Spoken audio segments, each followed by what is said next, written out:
Brevin, there are things that people do that are just stupid, and they think it's a good thing. And one of those things are people think they affect free throw shooting by banging sticks together.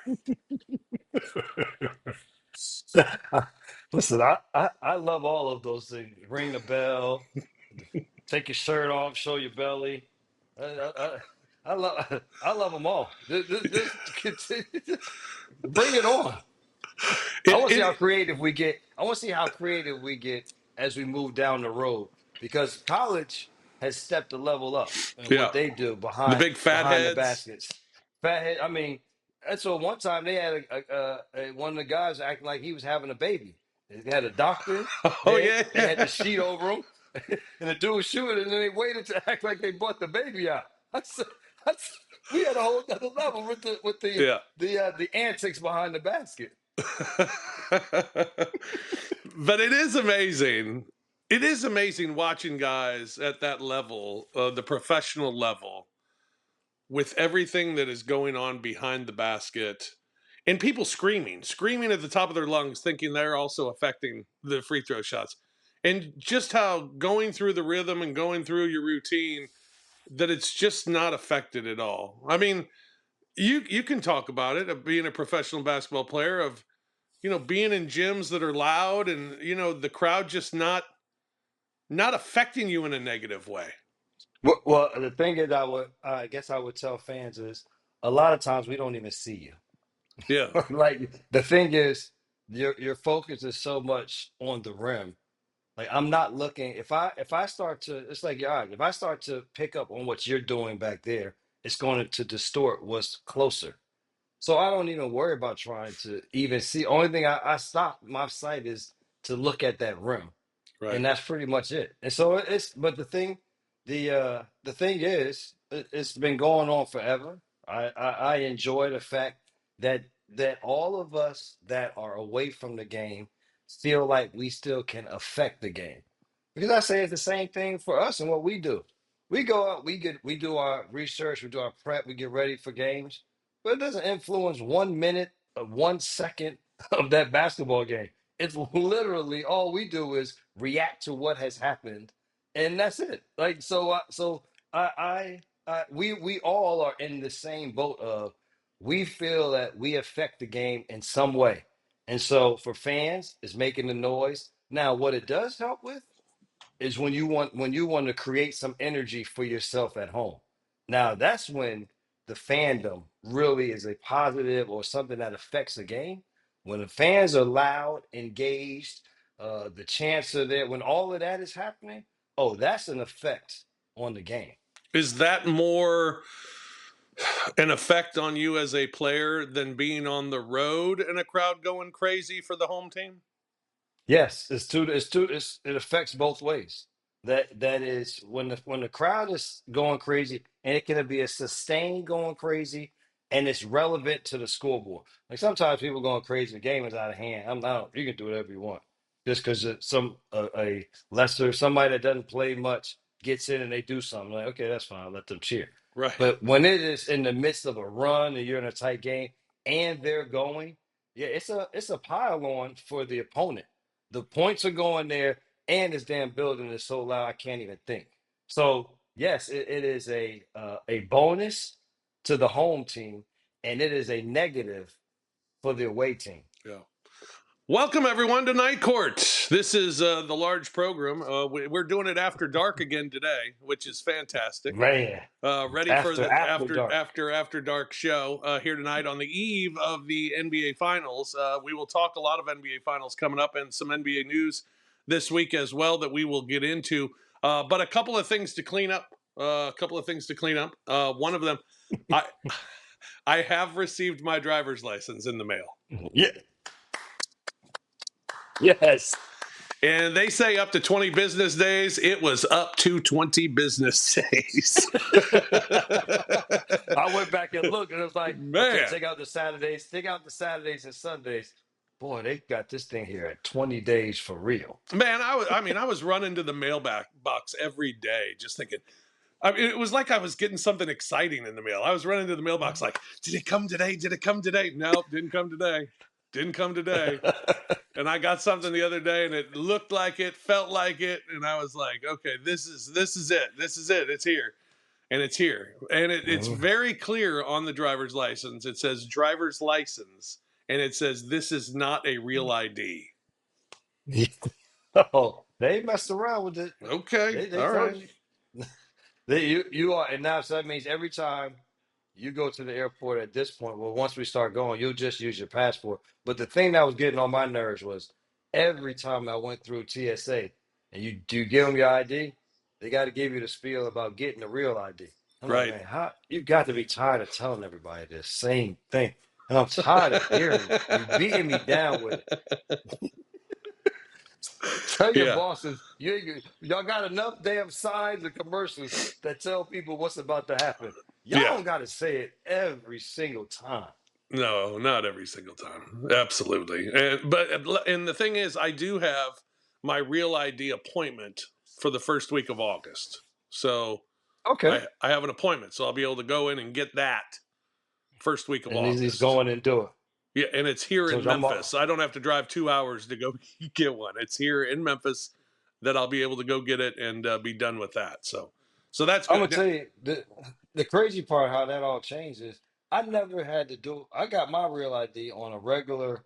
Go in, get your number, come over. Here's my stuff. All right, here's your real ID. Go back. But now Yeah, I hear everybody with this, and that's across the country. yeah, Somebody got to get an appointment to do yeah, yeah. It's ridiculous. Now I am still driving with expired tags, it. One of two. but that's You supposed got you. to. We're supposed to take care of that this week. We had or this next week. We had busy stuff this week. We couldn't get to it. A lot of kids stuff. So next week, able to get to it. So hopefully next All week right. So I'll have an we'll have update on another. that. There Yeah, we go. Yeah. yeah. Well, the So people at home see if Rob can get away again. yeah, yeah. Get away, get away for another week. Also, shout out to Kenny Stubblefield, who is behind the scenes today with us being on location and being after dark. He had a very busy day, so for him to do this show tonight, we appreciate it and able to get it out Always to you here appreciate Kenny. tonight. Yeah. Yes. All right, a couple of NBA. Let's do some NBA news before we get Hey, to the NBA finals. don't worry about seeing me do this the entire night. It's my elbow is sore from golfing. You got a sore elbow. So yeah. So I have to. I'm gonna have to do this periodically. So I got to keep. I'm on this little golf trip right now, and I got to. When you got 5 days of golf, you can't. You don't want to have sore elbows. Yeah. Do you have one of them sleeves? I got the sleeve. I got BioFreeze first, and then put the sleeve on after that. I Okay. mean, I'm making it to OP status. You know what that Okay. is? Now, old You know what that people? means? There it Old. is. I'm get- I'm starting to get real close to OP, old people status. Yeah, yeah. Well, I can tell you from experience that's going to happen a lot. It's not just going to be your elbow. um, the big NBA news, Brevin. I don't know if you remember, but last week I was telling you my experience of going to the Indianapolis 500, right? Yeah, And yes, I remember. and the biggest takeaway from my story, which you did not let me finish last week, is that first lap, and it reminds me of the coaching firings in the NBA here recently. The Indianapolis 500 does. You had Taylor Jenkins fired, and it was kind of like that first lap at the Indy 500. Yeah, they're flying. They're going pretty fast. Right. Then Michael Malone got fired. That was like the second lap at the Indy 500, where it's like, and you're like, oh my god, they're really flying. And now Tibbs gets fired. That's like the third lap at the Indy 500 when they go by, and you're like, I can't believe they're going that fast. Yeah, this has been the definition of coaching carousel as such within some crazy junctures, end of season, right after the playoffs, when you've had the most success that they've had in years. I saw somewhere where they put up the previous 6 years before Tibbs got there. They were anemic, dude. And during his tenure, they've been he has brought back New York basketball. It's a credit to him. I just sometimes I just get lost. Know what I say, man? You guys are getting paid well. It's the same thing I say in the NBA. When guys get traded, you try to figure out why, what. It's like make sure you got a guaranteed contract, take care of your family, because as we say, this is the business of basketball, not the sport of basketball. The last 14 coaches for the Knicks: Don Nelson, a year, went 9 games over 500. Don Chaney, 3 years, went 40 games under 500. Herb Williams, 2 years. Lenny Wilkins, 2 years. Larry Brown, a year. Isaiah Thomas, 2 years. Mike D'Antoni, 4 years. All of them under 500. Mike Woodson, 3 years, went 30 games over 500, had some success. Derek Hmm. Fisher was terrible. Kurt Rambis then got in there and was awful. Jeff Hornacek was terrible. David Fizdale was terrible. Mike Miller was terrible. And Tom Thibodeau was great. No, here's the one thing I give the Knicks credit for.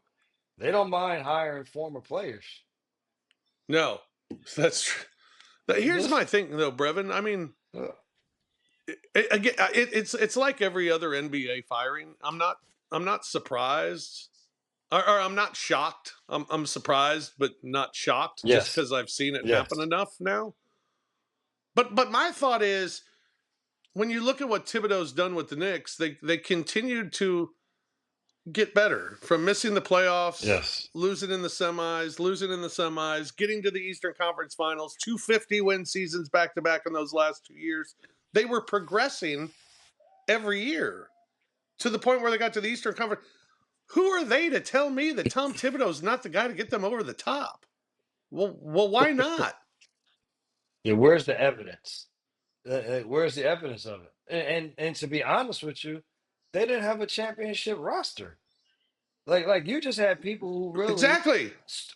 you that really overachieved and played really well, which was Brunson, Carl Anthony Towns played well. You had Josh Hart. Like you had guys play above themselves to be able to be where you were. But it wasn't as you just look at it and be like, man, we put together this best roster. We should have been in the finals. We should have been there to give us a chance to win.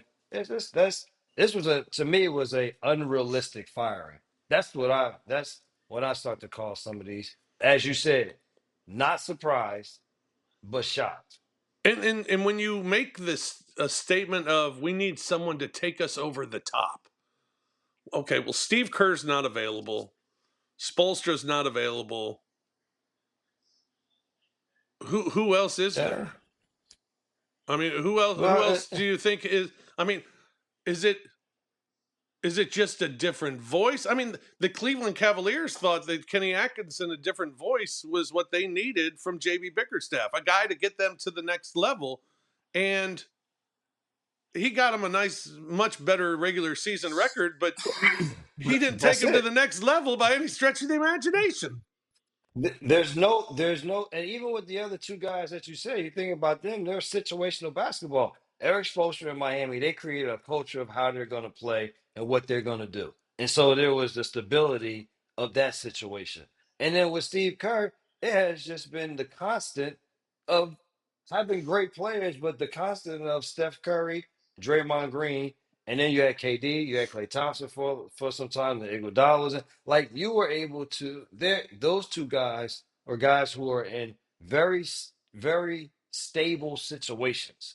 And the game today and how it is, there's so much movement, and we've just really started to again scratch the surface of playing like team basketball is what's going to enable you to win, not just the players that you go out and get, and meaning trying to find a big three of some sort. And so, because that shift has started to happen, then you're starting to see people with a chance to be able to win. And that's why you have Indiana and Oklahoma City in the finals this year, because that's the way they went about doing it. And I thought with New York, they maximized what they had. The problem was this was just a bad matchup. What I talked about in our episode when we talked about the game, I was like, it's not like the Knicks haven't played well. This is just not a good matchup for them. The deficiency that the Knicks had were pick and roll defense and covering the three.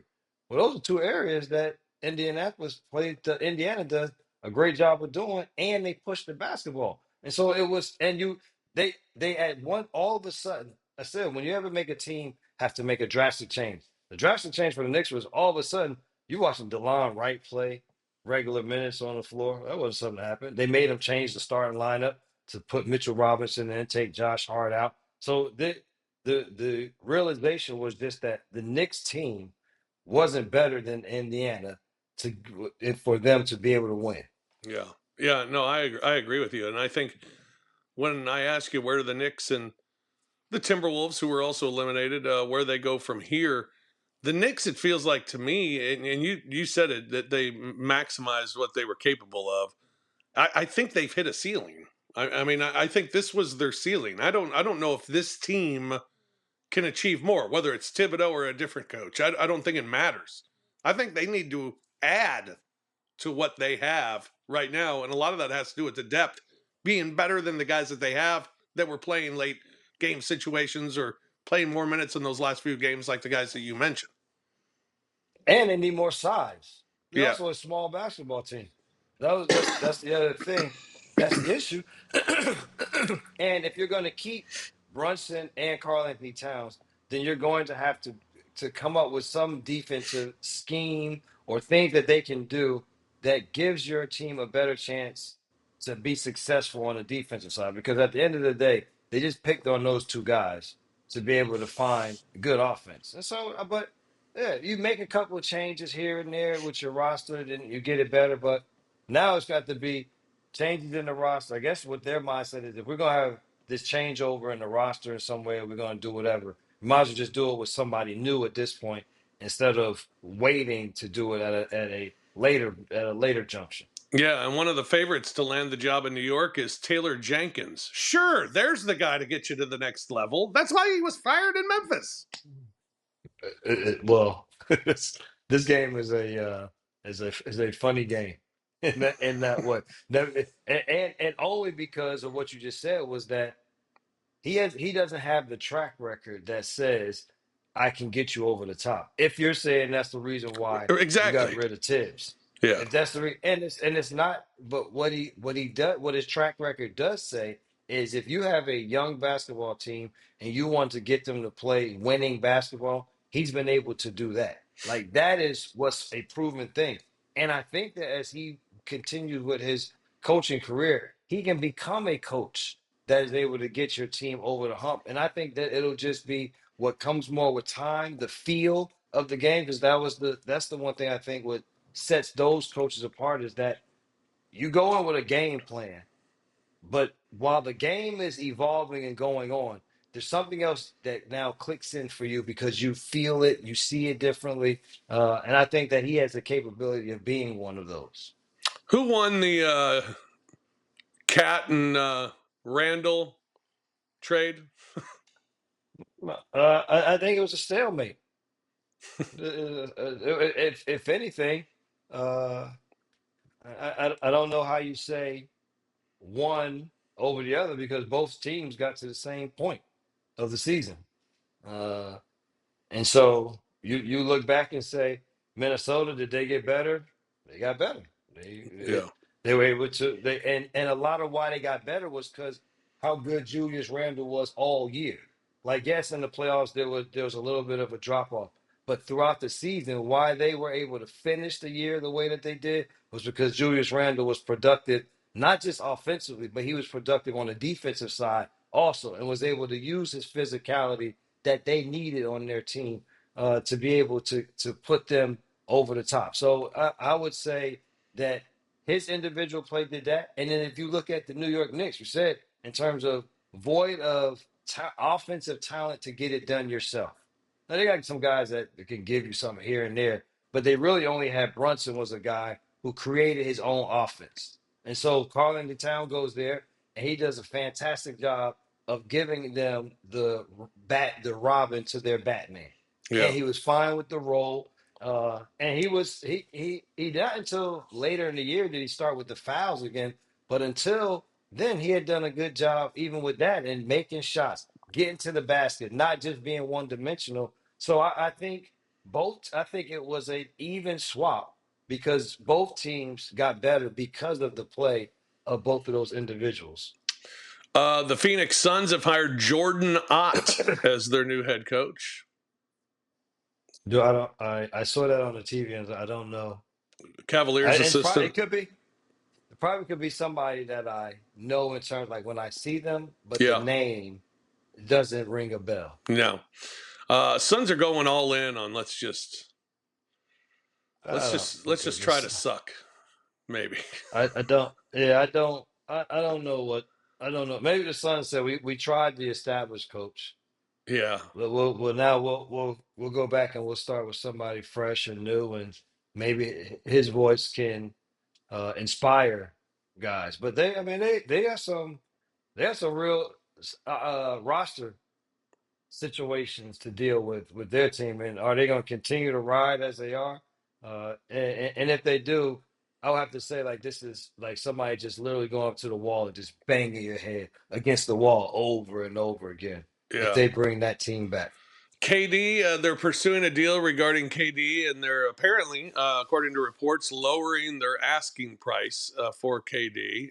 The two teams that keep coming up are Houston and San Antonio, both pursuing KD. Where does he fit in best? uh, I would say probably in San Antonio.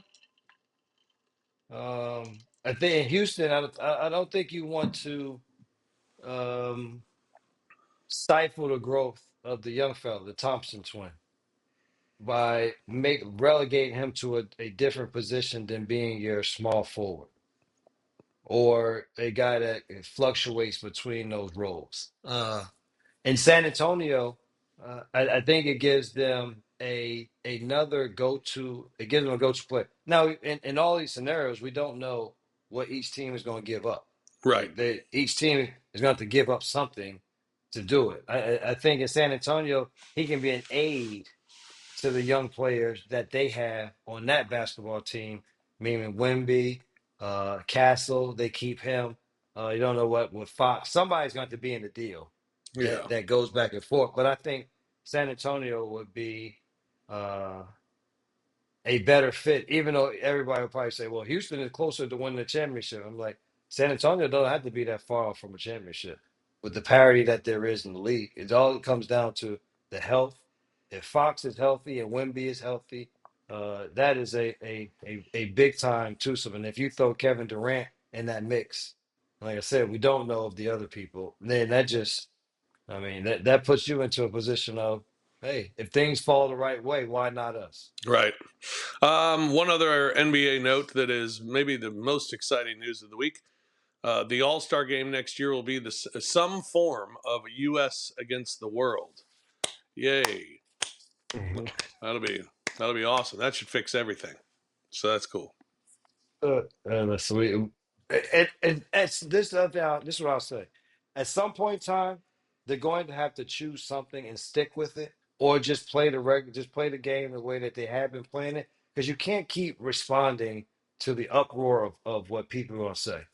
Like I think with how successful they continue to be All Star Weekend, no matter how much people say with the viewership side, okay, people not watching TV, that ain't stopping all of the sponsors that advertisers that have already paid for that for those spots. Like they still are able to get that. Like Right. people still this when you look into the stands, people still go to the game.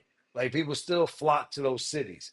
Like the how many people view it and watch it is such a small segment of what the financial revenue side of All Star Weekend is for the game.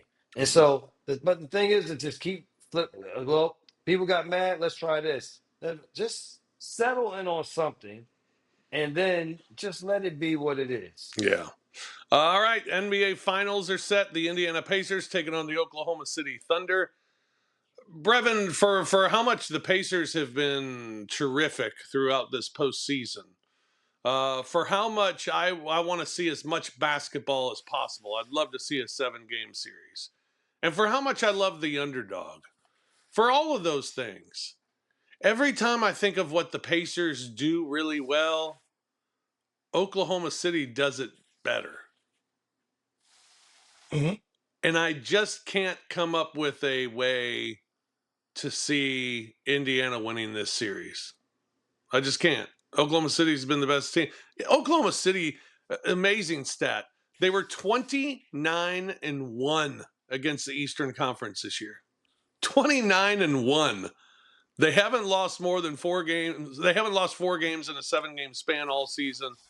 Um, I don't see how Indiana can accomplish this. I think here's the way that number one, I have Oklahoma City winning. I had them from the beginning of winning it all already. So Hmm. I still think that they'll win the series. But I think it's going to be a more competitive series than people are giving it credit for. And for this reason, I think that Indiana will be able to do a good enough job of their bench being able to be influential and by punishing Oklahoma City for playing their small lineup, whether that be with offensive rebounding, whether that be with the pace of playing off the dribble to be able to score. Um, so I hear you that when you look at it, you say, well, defensively, Indiana competes hard, and they'll be in the right position. And they got some one-on-one defenders.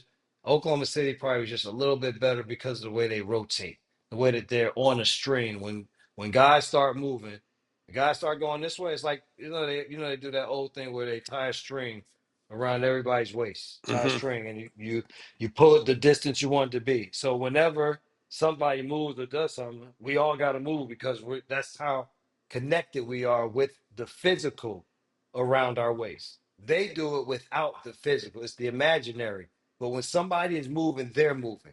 There's not if you ever watch them play, you never see one person go to help. And what I mean by that is a person goes to help, but the next person goes to where the next closest pass can go to.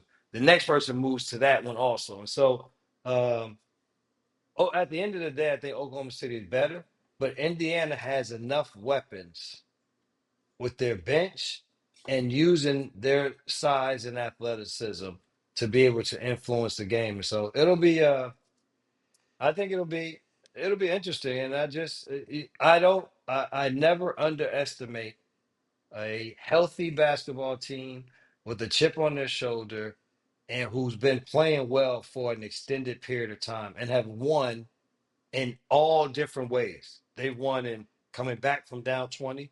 They've won being up 20. They've had stress. So I think it's gonna be a more competitive series than people are giving Indiana credit for. I would like to see. This is my hope for the series.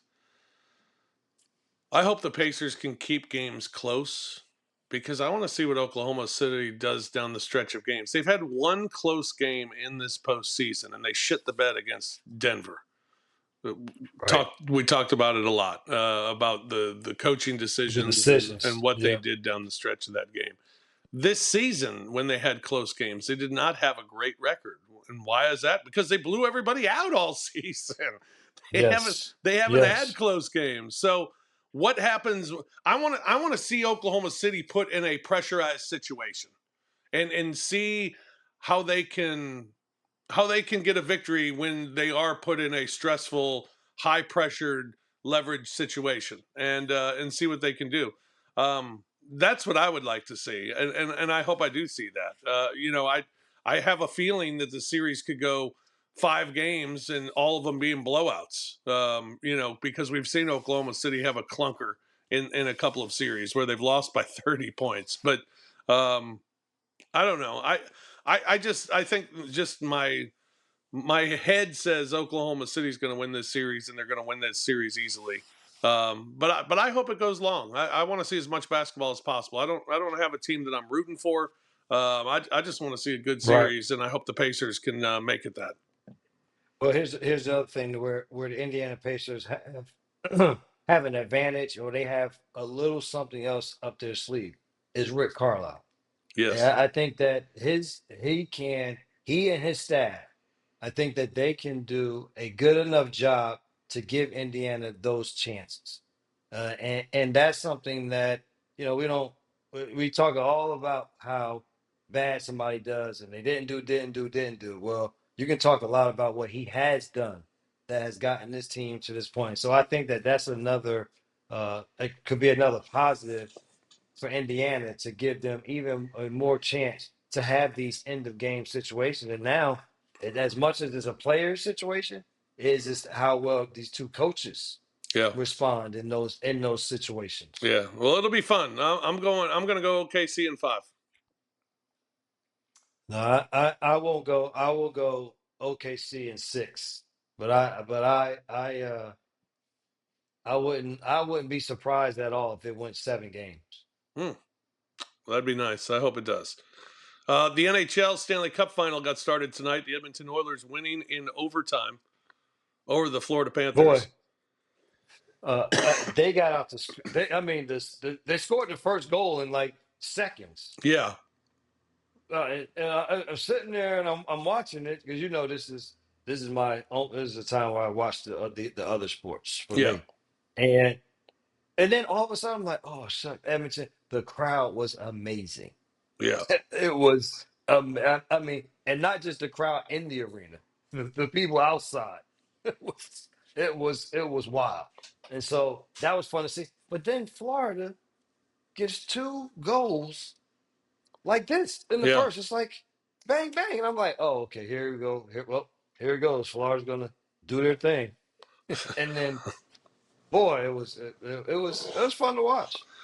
It was fun to watch, and I'm happy for Edmonton. I'm rooting for Edmonton. Edmonton, after losing the first 2 games to the Los Angeles Kings in the first round of the playoffs, they are now 13-2 since then, and it's unbelievable. They're playing as well as Hey, anybody, and they got the home ice advantage in this one.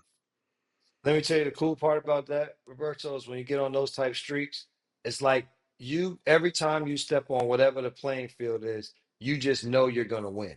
Like you don't understand why, and people always want to add like even like momentum.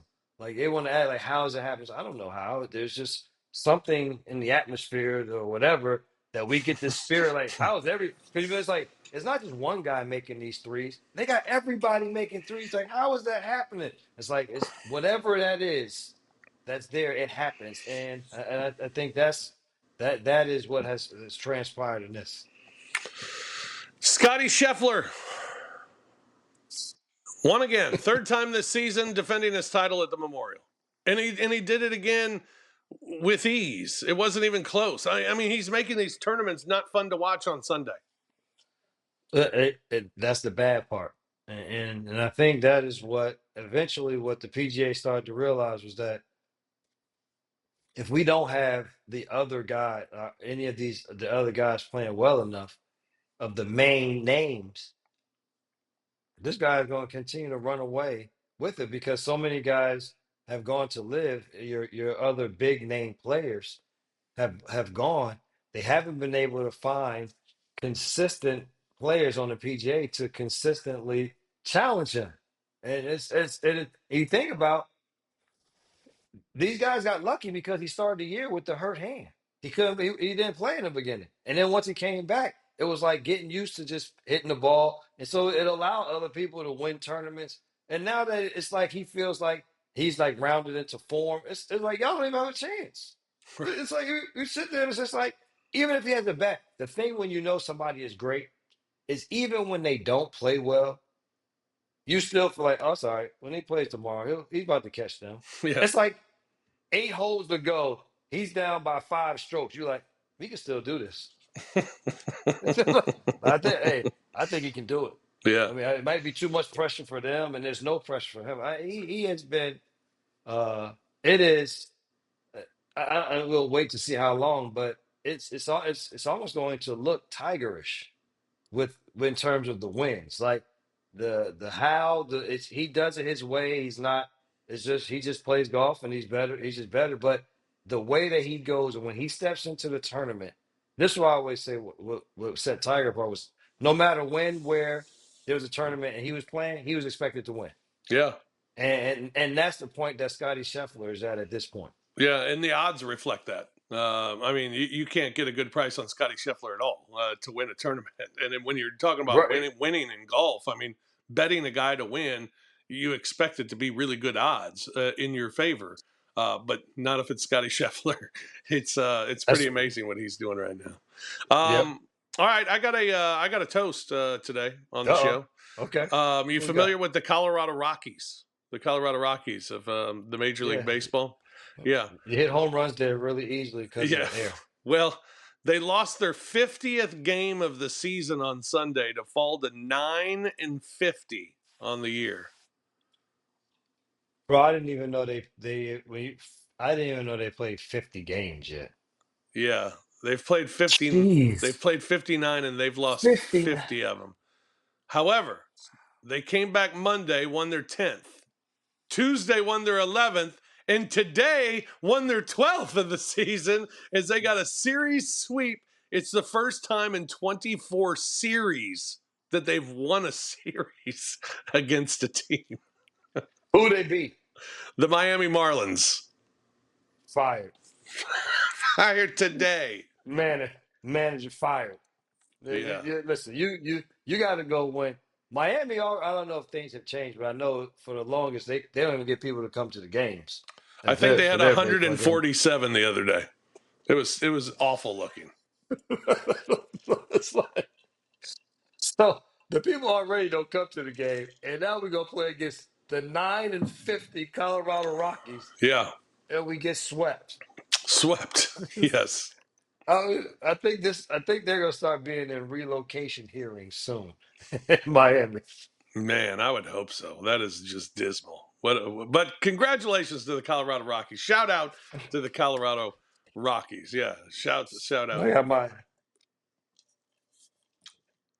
Unique Pretzels. If you want pretzels, uniquesnacks.com. Check them out. that's another dollar. You have the $12 now that you owe the show. 12. Okay. I'll Venmo that to you. Yep, All right. exactly. Well, I I'm, think that I'm I think that does it for us, Brev. You got anything else? no, I don't have any shout outs this week. All right. There's a story brewing in the WNBA that I'm going to find out more information by next week. Oh, An investigation that seems silly, but we'll see. That's all. That's all I'll tease out of it. That's all I'm going to say. I love it. That's why he's the best in the business. That's right. And maybe I will have new tags on my car next week. Let's see. I mean that would be crazy to be like Rob is fully legal. Fully. That's right. Doesn't need an email. No email. See, I got an email, officer. I'm good. All right, that's going to do it. We thank you for listening to the podcast each and every week. And if you're watching the podcast, we thank you for doing that as well on the Bluff City Media YouTube channel. You can catch us on Twitter as well. I'm at the Fish Nation, Brevin at Brevin Knight 22, and also the show at Night Court 22 as well. So you can follow us all on Twitter. That'll do it for us this week. For BK, I'm Fish. We'll talk to you next week right here on Night Court. Hey. Thank you for listening to the Night Court podcast. If you enjoyed Rob and Brevin, hit that like button, subscribe to the Bluff City Media YouTube channel, and enjoy the content. We will see you back here next time.